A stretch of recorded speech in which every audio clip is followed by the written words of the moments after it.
Hello and welcome to today's American Nuclear Society event, Equitable Outreach. Now comes the hard part. I'm Lisa Marshall and I'm serving as the moderator for this discussion.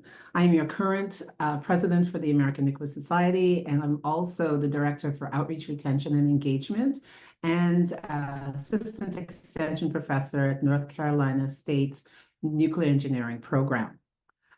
Later in the program, during the Q&A session, I will be joined by my co-moderator, Ira Strong, a member of the Diversity and Inclusion in ANS Committee. Organized by the DIE Committee, this webinar is a call to action for more ANS sections and individuals to be intentional about conducting outreach equitably. Today's event is a prelude to the DIA Committee's upcoming three-part training series to provide guidance in overcoming these challenges and forming sustainable, long-lasting relationships with historically underrepresented and under-resourced groups. These trainings are designed so that each ANS section or company or other nuclear organization can send 1 to 2 or more representatives to each session, then share the key takeaways and action items with their section and organization. It does not need to be the same person each time. So please use the QR code on the screen or the link in the Zoom chat to register for the first of these trainings on February 12th. Thank you to the ANS Young Members Group and also the Education, Training, and Workforce Development Division for sponsoring these sessions. All right, so our discussion today features panelists who have formed connections between a nuclear organization and a local underrepresented community. We'll be discussing how they overcame the challenges they faced in forming these relationships, the impact that these connections had on people from their communities, and why it matters to be inclusive of underrepresented groups. Before we start, I'd like to cover a couple of quick notes regarding today's event.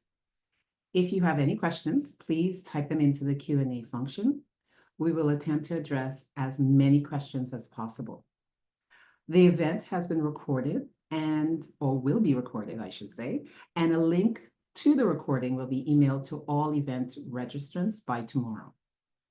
Additionally, certificates of attendance for the event are available for ANS members by request. Please see the chat for the contact information. And finally, we ask that all our participants adhere to the ANS Code of Ethics and Responsible or Respectful Behavior Policy, which can be found on our website, ans.org. So, with those notes out of the way, I'd like to introduce today's speakers. Our first speaker will be Scott Lathrop, and he is a member of the Yak Titu Yak Tilhini tribe from the central coast of California, and is a founding member of nativenuclear.org and Tribal Consent Coalition, TCBC. He has more than 40 years of experience in real estate development, public education, and nonprofit industries. Our second speaker will be Katrina Simile.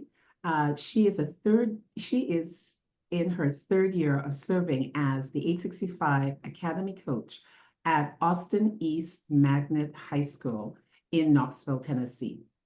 In this role, she serves as a liaison between the students and staff and various post-secondary partners in the greater Knoxville community. And last, but certainly not least, Beatrice Valencia Hernandez is a technical recruiter supporting the National and Homeland Security Division for Idaho National Lab. A first-gen Latina born and raised in Nevada and California, she is passionate about the Hispanic, Latinx, Indigenous community and building resources that youth can use to better support their futures. I'd like to begin by inviting each of our panelists to describe more about their role, to describe a bit about the communities for that which their organizations and its programs support. Scott, would you like to start? Sure, great. First of all, I just want to start off by saying thank you for the opportunity to share a little bit about our story and the work that we have been doing this last year or so. First of all, again, my name is Scott Lathrop. I'm actually from the village of Telhini, also known today as the city of San Luis Obispo, California. And one of the claims to fame for our area here is that we have Diablo Canyon Nuclear Power Plant that is actually located in our homeland. And, as a member of the Yaktichu Tichu Yaktilihini tribe, I've served, or I was the past CEO of our nonprofit, which is also called YTT, Northern Chumash Nonprofit. Also participated with the Diablo Canyon Decommissioning engagement panel, founder of the TCBC, Tribal Consent-Based Coalition.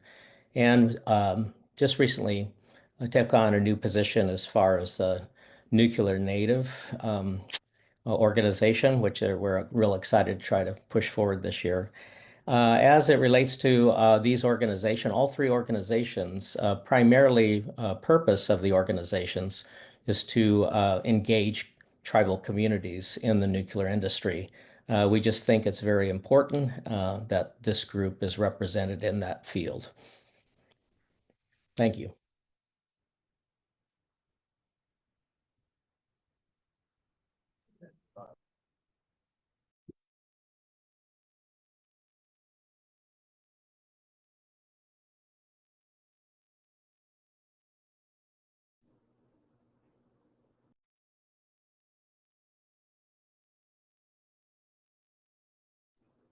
I think it's my turn. And as usual, I was talking to myself. You think you'd figure it out since COVID times. My apologies. Next up is Katara, sorry. Sorry. Hi, my name is Kantara Simmerly. I am the 865 Academy coach here in Knoxville at Austin East Magnet High School. The school that I work for and represent is a predominantly Black school. Our students are underrepresented in a lot of areas in Knoxville in general, and really in Tennessee as well. And something I'm very passionate about working with our students is I've had the fortune to be a teacher previous to this position, and I have worked with a lot of these students when they were in middle school, and so I've watched a lot of them grow up. And so it's very personal to me to make sure that our kids get what they deserve as they move out of high school into the post-secondary world, into college careers. And I am very excited to be here and grateful to be here to represent Austin East and our amazing students. Wonderful. Next up is Beatrice. Hola everyone, buenos dias. Thank you all so much for being here today. I'm Beatriz Valencia Hernandez. I go by B. I am, as mentioned, a first-gen Latina. I graduated with my master's and am currently a doctoral student. And I am also a first-generation professional, and that is something that I talk about a lot because my family very much came from the labor side of the house, being first-gen, things like that. And so now in my role as a technical recruiter for the Idaho National Lab, which is one of 17 labs with the Department of Energy and the leading nuclear facility within them, it's important to see representation within those STEM fields. And that's something that I am very passionate about. And while I work within Homeland Security, we also support Nuclear Nexus, which is a division here at the Idaho National Lab. And so I always like to talk to folks about opportunities with jobs and roles that some of us have never even heard of, and opportunities and scholarships and internships that could help support individuals go through these programs and get really awesome jobs within nuclear, Homeland Security, and different government entities. So it's a little bit about myself. Thank you so much. We're going to launch into some questions. So let's start with Scott. Scott, the YTT Northern Chumash is now part of the Tribal Consent-Based Coalition in partnership with North Carolina State University, as well as Mothers for Nuclear. Can you speak about or speak to how this coalition was formed and the work that you do? Sure, fantastic. It was real interesting, and probably in the year 2023, I received a phone call from Dr. Robert Hayes from North Carolina State, kind of reaching out to our tribal group, with a little bit of nudging, I guess, from Mothers for Nuclear, saying that maybe you should talk to some tribal people. And we were kind of set back a little bit that people were reaching out, wanting to hear a little bit about our story. And as we met with Dr. Hayes, over Zoom, trying to figure out what it is that he was wanting us to partner with, it was kind of exciting to hear that he was applying for a grant with the DOE to do public engagement. And he expressed that he thought the tribal voice was important to include in the discussion, which really sounded appealing to us. Also, the idea of community engagement, since I was involved with the Diablo Canyon community engagement panel. This was something that we thought would be really interesting to try to spread the word across the nation, if you will. And then when he talked about zeroing in on siting of used fuel, that was even more appealing to us because on our tribal homeland, we have an FSC that houses currently right now 35, 36 canisters. And there was some community concern or support of having them relocated to an interim location. So we thought this all meshed up. So with all that, our tribal group decided to participate, and we actually, the tribe sponsored the Tribal Consent-Based Coalition with the mission or the idea of sharing our story and thinking that other communities throughout the country could benefit from what we saw as far as the pluses and the minuses relating to consent-based sightings. So that's kind of how we came together. The last year or so, we've been doing some community workshops throughout the nation, North Carolina State, Salt Lake City, Chicago, and it's been kind of an interesting experience and looking forward to the next year of doing additional engagement. Thank you. B, Idaho National Lab has been intentional about recruiting efforts in the Hispanic communities and developing a number of different outreach initiatives. How did these outreach initiatives come to be? And can you tell us a little bit about them? Yes, thank you so much. So I am the co-founder to what is called INL Sin Límites, and Sin Límites just means without limits. And we are in Southeast Idaho in Idaho Falls, and there's a large Latino community or Spanish-speaking community that possess a lot of the skills that we need. And so initially, we started the program of reaching out and just getting information out in Spanish for folks and providing resources with other external stakeholders, such as community colleges that offer GED classes, English classes, citizenship classes, because a lot of our positions do require US citizenship and things like that. So that's where it initially started. There's also that negative, connotation towards like Latinos are just laborers or they only do this type of work. And that's not necessarily true. While we do have those skills, there's also folks that bring so much more to that, right? And so with that, we kind of evolved the program into providing resources as a whole. And these are open to anybody in the community. And we go through Southeast Idaho, Central Idaho, and all the way to Western Idaho and provide resources such as an overview of what INL does. And we provide that in both Spanish and English.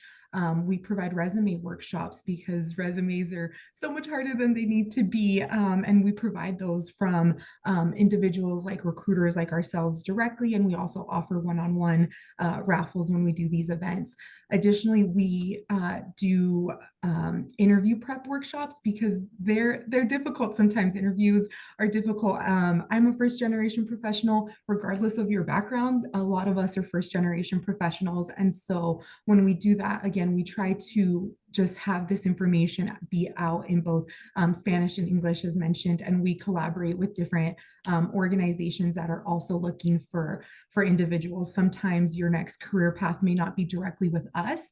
You might need to kind of, take a left-hand turn or right-hand turn and go get some experience with another organization that also needs your skills, or you're trying to wrap up school in whatever that may be. And so that's kind of how the program started, in just getting the resources out there and the information out there to communities. And it's really awesome because we go from K-12 programming and providing information through our K-12 STEM programming initiatives that do awesome workshops throughout the year and do a summer program. We also work with them on high school internships. We work with our university recruiters and do sessions about internships on the university side and what that means.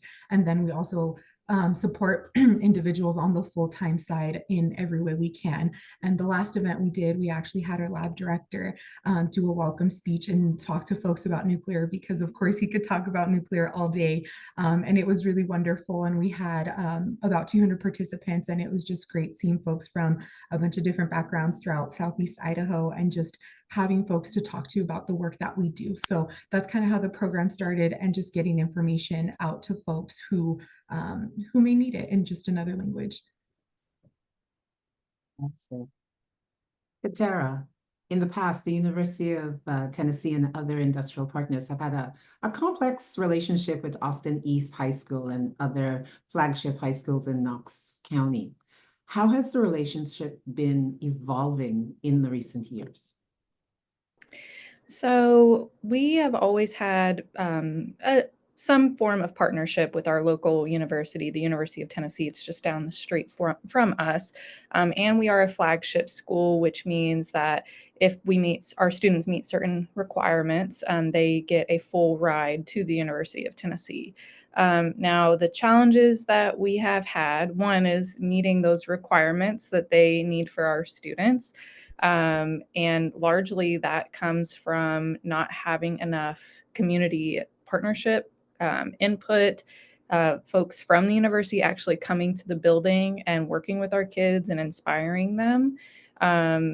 Their requirements require a certain GPA or ACT score. And just to kind of paint a picture, only 6 of our seniors received the flagship this year out of our entire senior class, which is about 180. So even now, we still have a very small percentage receiving that, and we need to do better. The relationship, I think, is getting stronger.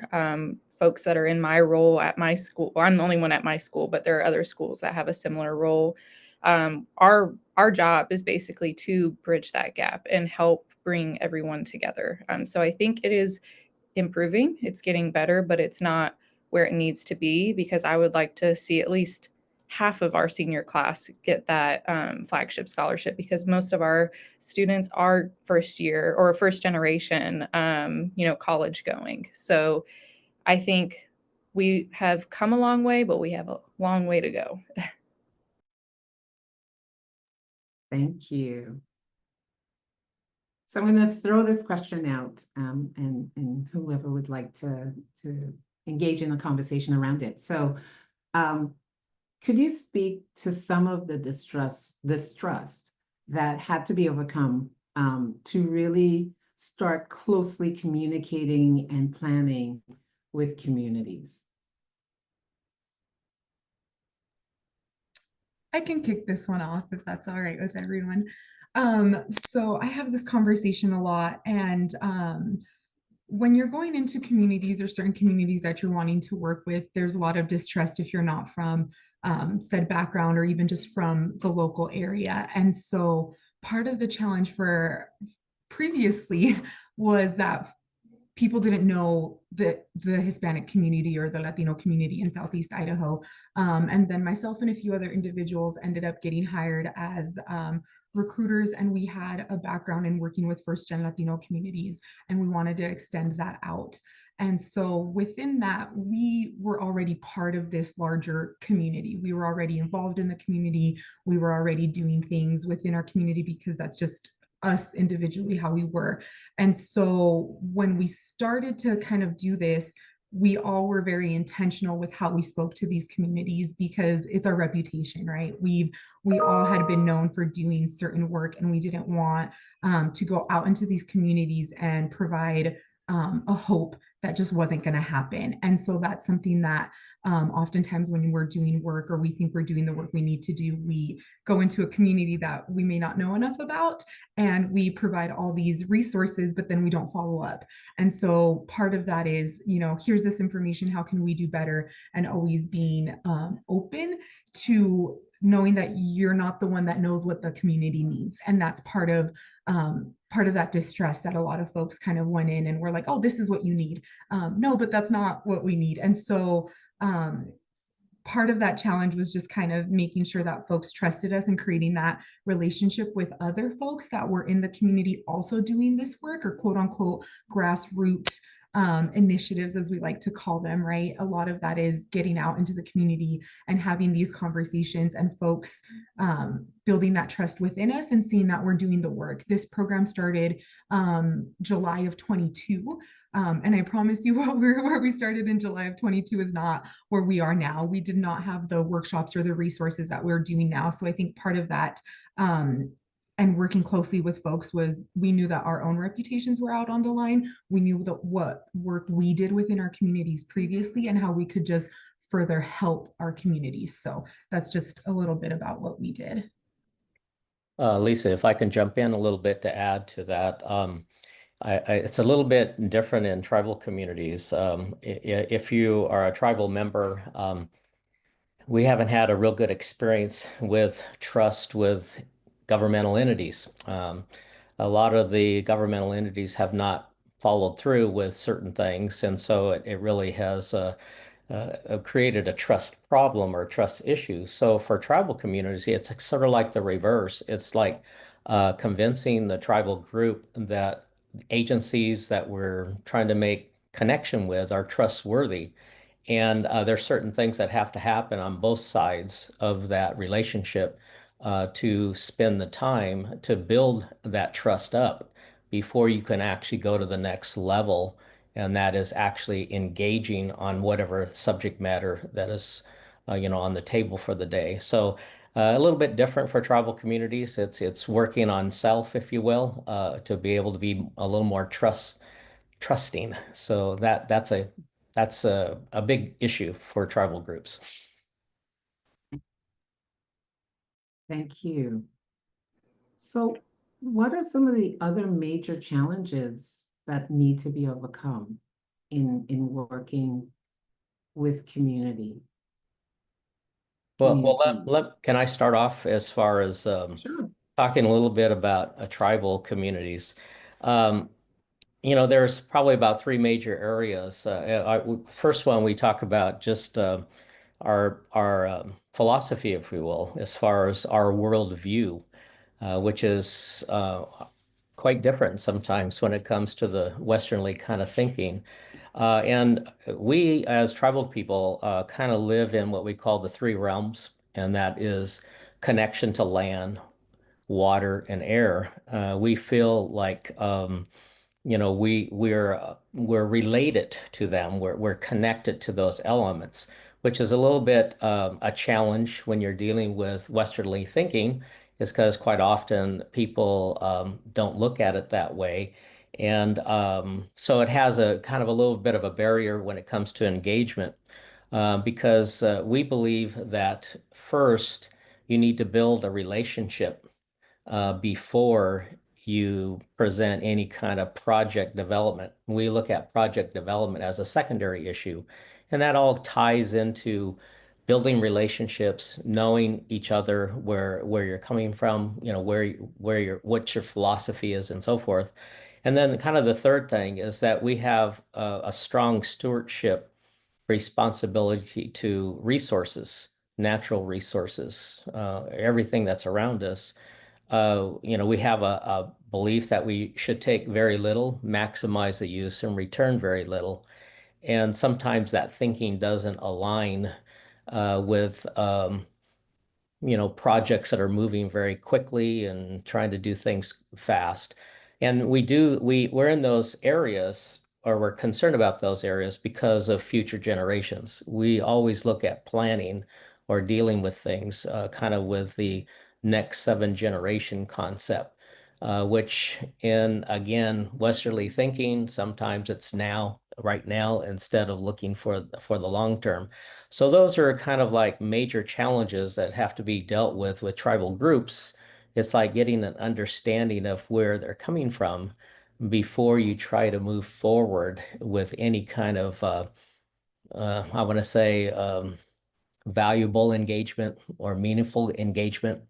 But when that does happen, when you take the time to do that, quite often some good things come out of that. So those are challenges that we have to deal with.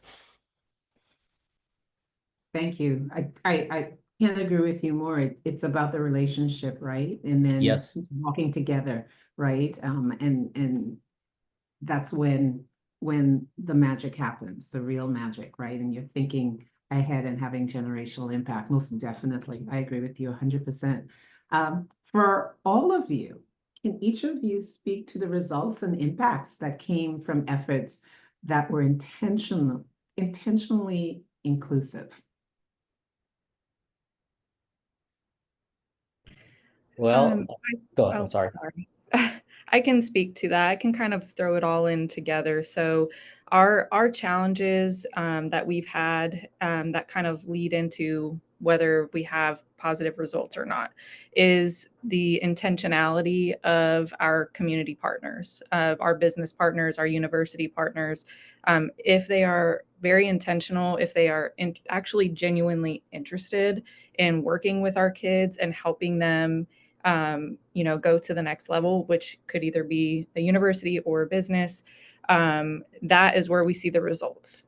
So one student I can think of in particular, he just graduated last year. He is now a student at Morehouse, and he had an entire village around him, whether it was university partners, business partners, school partners, all of the folks that were genuinely invested in his future made his dreams come true. And he's actually one of the few students who had a full ride scholarship to the University of Tennessee, and he turned it down to go to Morehouse, even though he has to spend like $30,000 a year.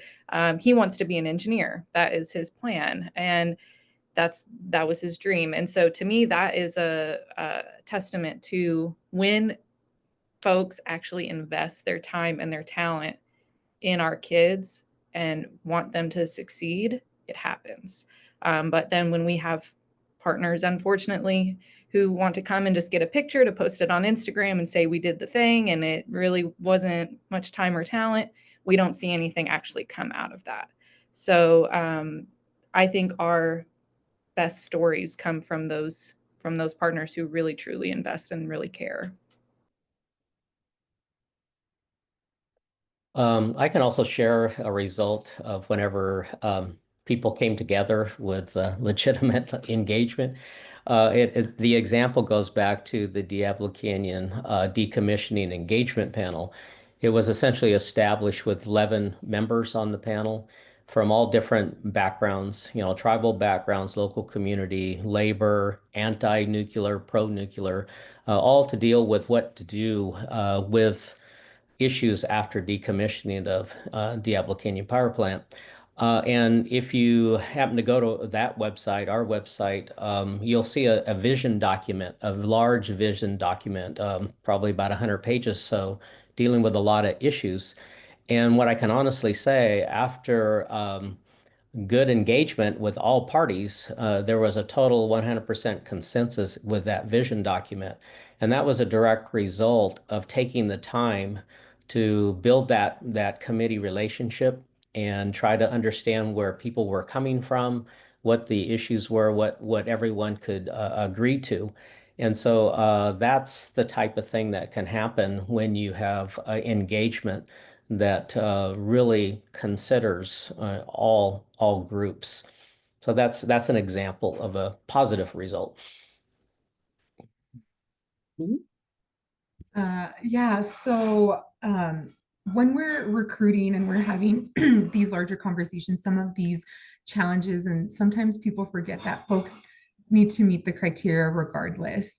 And folks do meet that criteria. Folks are qualified and folks do have some knowledge and may just not have everything. And so for us, when we're going out into these communities, is just making sure that folks are aware that these careers are out there, and what they can do with those degrees. And so again, going in and creating that social cultural capital with folks. I don't have a single person in my family that worked in an office before I did. So, you know, supporting communities and seeing that we're going out here and helping people build these critical skills, these networks, and learning and knowing more about these opportunities in the professional world.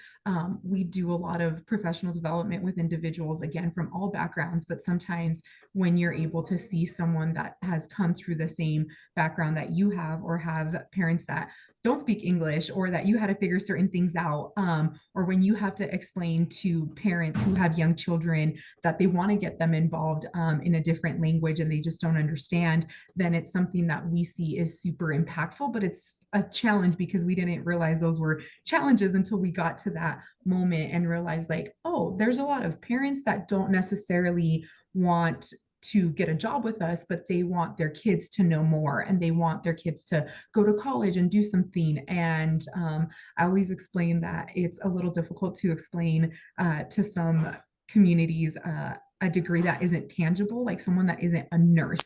Like, it's really hard to explain to some folks like what a nuclear engineer is sometimes and what those folks do.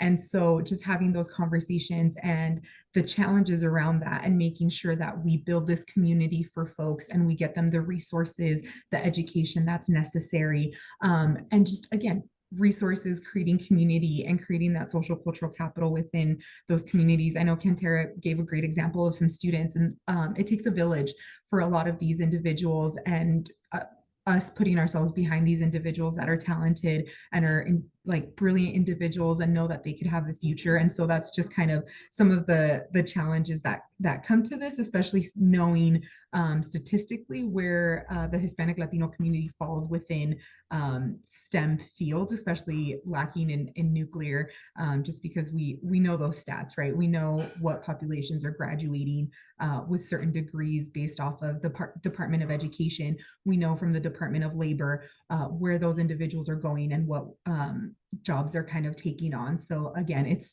multifaceted. There's a lot of different ways we can do all these, but a lot of the challenge is just simply getting the information out and making sure that individuals are prepared the best they can be, and us kind of shifting and molding as we need to.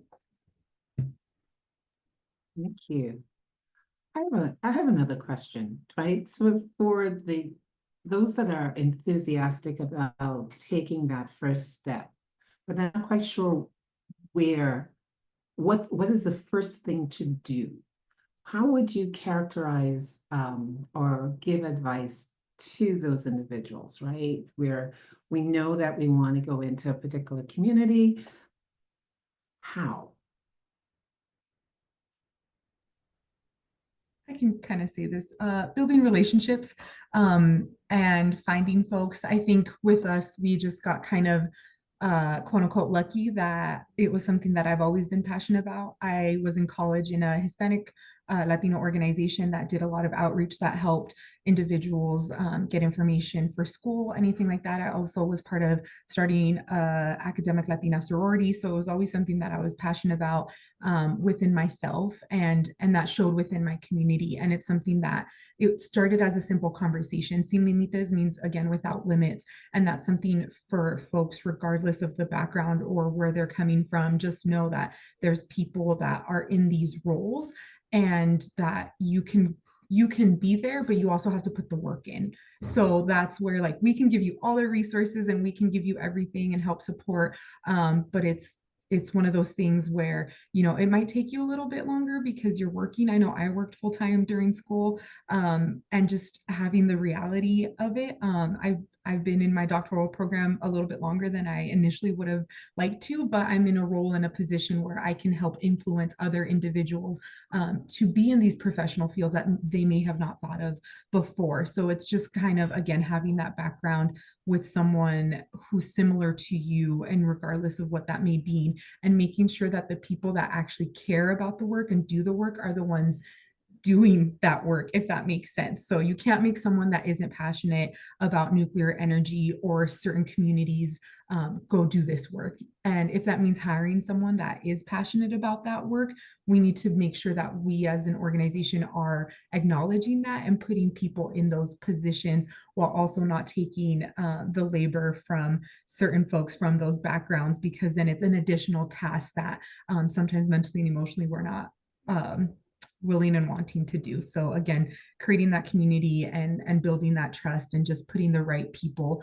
in the right places, because that will make the biggest difference, especially when you want to go into certain demographic communities and you just don't have those relationships.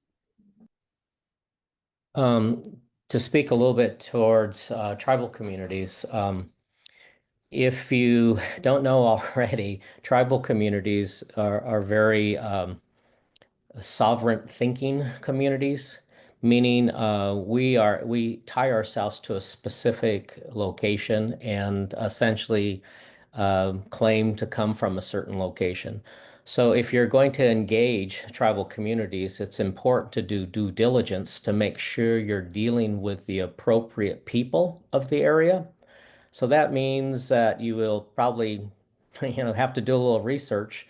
And then the first contact with communities is not your grand idea what you want to do for them. Your first contact is having lunch, having dinner or something, talk about relationship, building that trust. And then the next step is to talk about your bright idea, what you would like, support or like to share with that community. So again, it's the idea of making sure that you're dealing with the appropriate group, appropriate people, and you understand what they're all about. I definitely agree, right? And that the thing that you want to do, that action plan, know that it should be collaboratively, right? Developed, right? So it's not, I've got something for you, but getting to know individuals and then moving forward from there with a joint plan. Katera? I will say in the K-12 world, I promise you it is the absolute easiest place where you can collaborate and help, because I'm not sure how aware everyone is, but we are in a major teaching crisis in the United States. Like 40 or 50% of teachers leave their position within a couple years. We have no funding. So we take all support that we can get. So if you are ever interested in outreach in schools, any local school near you, I promise you, if you call, email, come into the building, they will point you to the right person. There will be a person who handles it, but they will point you to that person, and they will accept any support. Especially if we're talking about trying to get kids to a high wage, high demand career like engineering is. And it's just that simple. I think you could actually even come in and tell them what you want to give them, and they will accept it. Just because we need partners, we need folks who care and who want to be with our kids and to help our kids, especially in underrepresented areas. Because I will say, like, just looking at my school last year, most of our kids got into college. That's really not the hard part. They get in. Staying is where the problem is. More than 50% of our students who graduated and went to college last year dropped out before Christmas this year. And so our partners, the students that we see actually stay in college and become successful and obtain great careers, those partners stick with them. And I know that's a lot of work. I know that sounds a little bit daunting, but if you are, a cheerleader for one or two kids and help them through high school and through college, I promise the benefits will far outweigh the amount of time and energy you put into that student. I can attest to that, right? I can think back to the mentors that stuck with me. Some of them kind of faded a little bit further into the background and as I moved forward, but they were always keeping an eye and would check in from time to time, and they always knew what you were doing, right? And it was always a warm handoff. And I think that's the part that sometimes gets missed, right? That this is a relationship, and all of you have stated that it's a relationship. And how do we form relationships and how do we feed that relationship? Um, I know we can go on for quite a while, right? But it's nice to then sit back and see the fruits of your labor, so to speak, because all relationships take nurturing. And if I could just inject here that something that my mentor has said, and I share that with everyone else that I've mentored, and hopefully they will mentor, is that we're paying it forward. And it's important to do that. It's very important to do this. I would like to have join us Ira, who is my co-moderator, who's been looking at the Q&A questions that have been coming in fast and furious, which I appreciate. Thank you, participants to this webinar. And I'm going to throw it over to her to talk about some of the questions that we're receiving.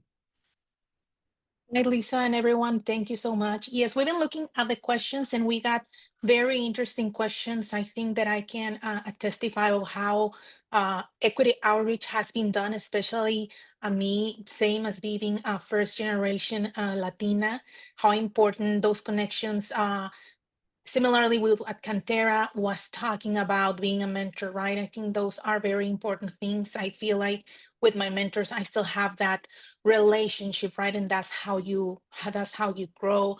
So I'm gonna go to one of the first few questions, right? And I'm gonna start with Scott because I think in our tribal communities are so important.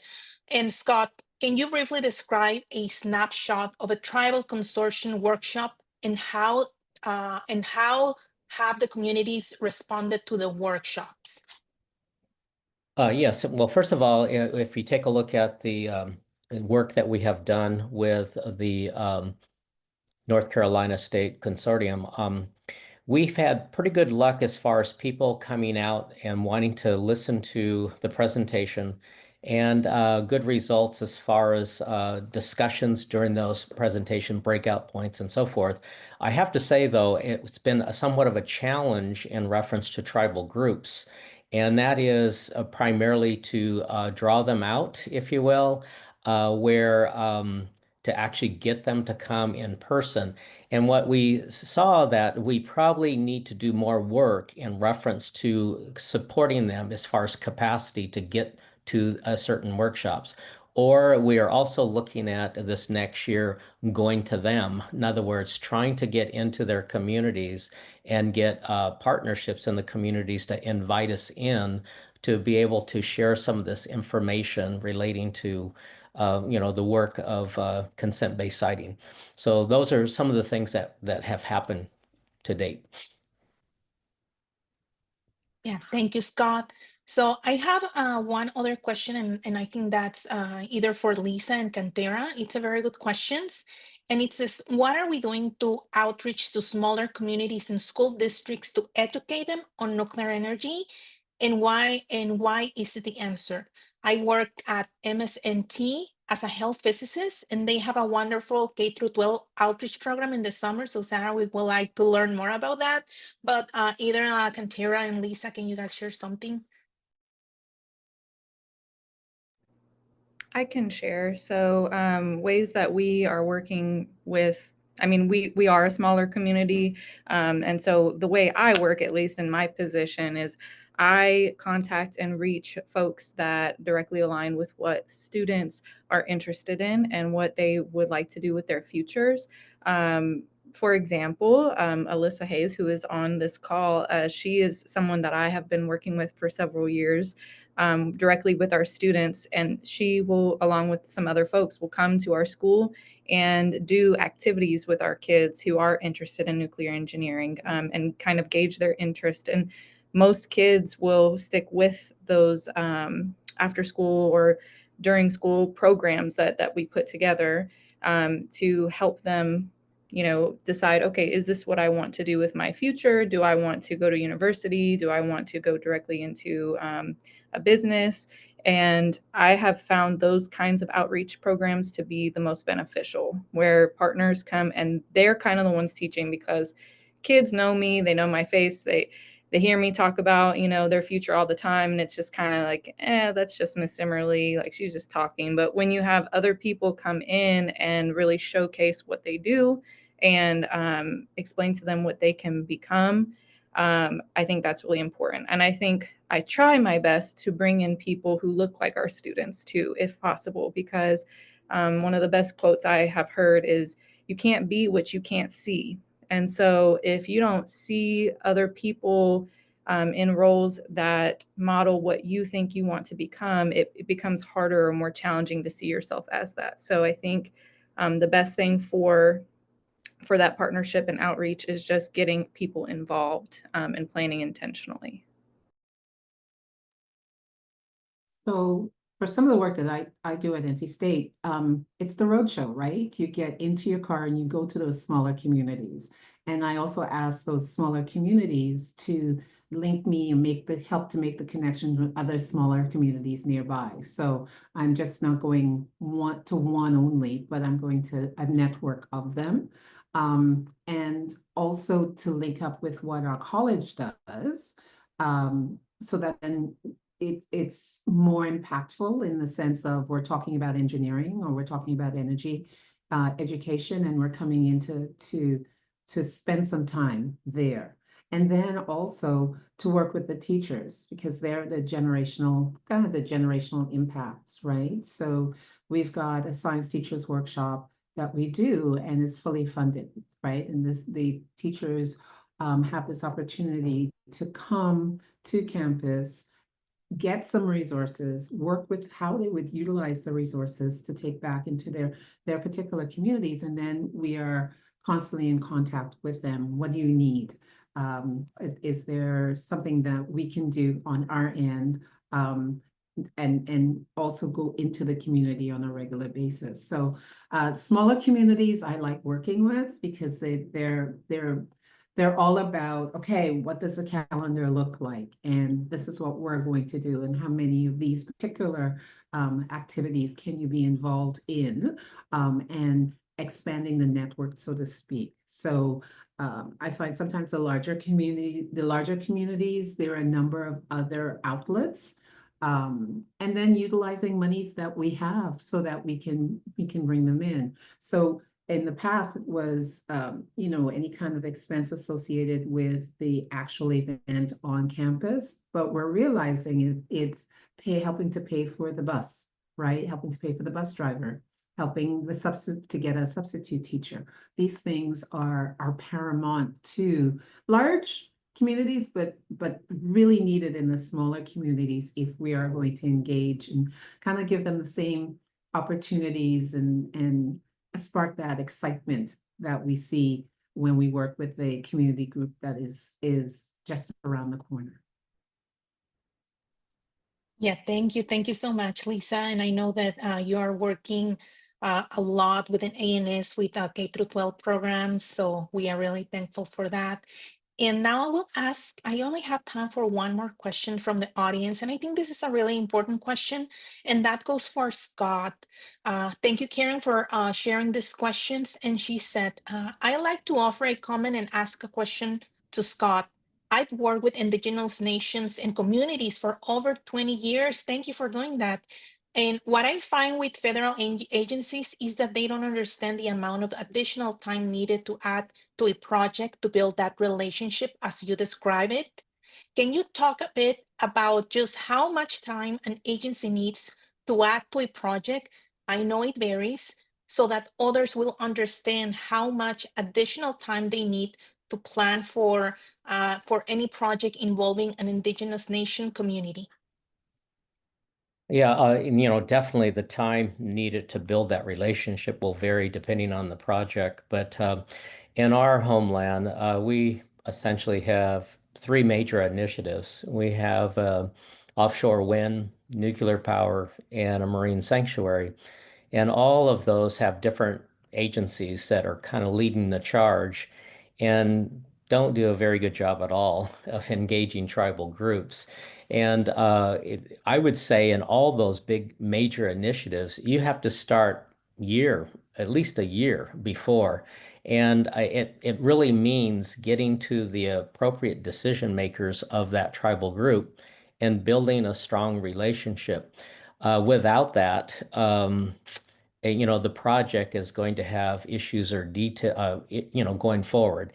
And I can say that with those three major initiatives in our area, um, there's really only been one federal agency that I want to say has done a fairly decent job connecting with the tribal group, and that is the Nuclear Regulatory Agency. Um, it's a commission. It's been real surprising to me that they actually understand the importance of getting to the local community. With the Diablo Canyon power plant being extended, we have been working with that group for about a year now. We've had over 8 meetings where they actually came out from Washington to us. They didn't expect us to travel to them. They didn't expect us to go on Zoom. In fact, engaging with tribal groups through Zoom is not the best way to do it. You need to be in person. You need to touch and feel. And again, that's that relationship building. So I would say the size of your project, if it's a very large project, more time the better. And that's where I would leave it. Yeah, thank you. Thank you, Scott. Very insightful. And I have another question. I think I have time for one last question. And this one is from Joy. Thank you. Thank you for putting this question there. And she said, I recently gave a talk at HBCU where I learned that some under-resourced students have a cultural barrier that prevents them from considering certain industries, such as nuclear or mining. I was wondering, how should we approach and address this issue when trying to engage with them in these fields? And anyone is free to answer this question. I think a lot of times when there are cultural barriers, because thinking of some of our students here, we do have quite a large EL population. A lot of our students are from various parts of Africa and South America. And I think a lot of times it's just having information, having resources, having a deeper understanding of what it is, because sometimes things are misinterpreted or misunderstood as being one thing when it's something else. So I've noticed that just in my role, and it's smaller school type things that kids might not want to go on a field trip because they feel like the field trip isn't relevant to them. But then once you explain what it is, and they're like, oh, I actually am very interested in that. So a lot of it is just having that conversation, relationships, discussing, what it actually is versus what their perception is. I'd like to echo that, and then also, how then do we start to have that conversation with their parents, right? Or their grandparents, whoever their support mechanism. And that's why I like some of the after school programs, the informal settings and the events that happen, so that then you're going in and you're talking to the influencers as well, and you're answering their sets of questions as well, right? And then also I like to equip when I'm not in that setting, and maybe it's a field trip onto campus, that I'm sharing information that I know that they will go back and share with their parents, right? So you're trying to equip them with the answers to the questions that will come from the family, right? If there's a tradition of a certain type of engineering or a certain kind of a path to professions, we always will come across those types of questions, and to be able to explain it to the students, but also arm them so that then they can have a conversation with their parents when those questions come up, because they will come up, that does wonders, right? And then those informal events, activities where you are actually engaging with parents and teachers that may or may not think of nuclear engineering or nuclear science and technology as a path to a profession. If I can just Oh. if I could quickly add, as far as from a tribal perspective, a lot of tribal issues relating to nuclear power, or the idea of let's explore that, let's get involved with that, is a direct result of uranium mining on like Navajo country, where that was a really bad experience for the tribal group, and the federal government did not meet their obligations. And so it's sort of like that has soured, the overall well, if you will. And that needs to be dealt with. Historical wrongs need to be corrected. And then the idea of fear of a certain industry, it's the idea of more knowledge. The opposite of fear is knowledge. And that needs to happen. It needs to happen in the different community groups in order to get people to understand maybe the positives of something like that. So those are things that need to be addressed in those areas. Just a really quick comment about everything that was just said. I think this goes to show the importance of getting the right people to do the right work. I could not go into Scott's community and do the work that he does without being very humble and being someone that was very open to knowledge and working with folks and knowing that I am the person that is there to learn from these individuals. And I think that's something that we oftentimes forget, is the humility that comes with working with certain communities and populations. And I hope this all shows that folks like Cantera, Scott, Lisa are all working with communities that they are very knowledgeable on, that they are invested in. And I am myself, and everybody can be invested in these communities. So that's just something I really wanted to point out, that finding the people that are invested and the right individuals for that work is so powerful. Mm-hmm. Well, thank you all for the questions. We don't have more time for other questions, so I'll pass the microphone to Lisa. Wonderful. I've enjoyed this conversation immensely, and just to know that there are folks out there that are doing the work, there are folks out there who want to join and do this type of work is wonderful.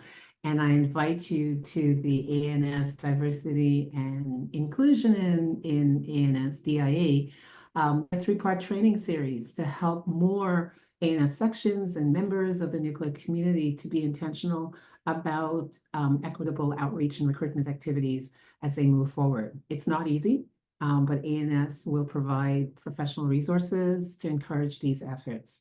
And we just keep on growing those resources, both in people and also in instruments that will help with this particular endeavor. The first session will help ANS sections identify local underserved communities, and then also,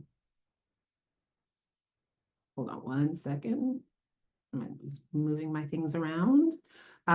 So the first session will identify the local underserved communities and address barriers to connecting with them. Then the second session will focus on how to align content with community needs instead of kind of the bias expectations of those particular needs.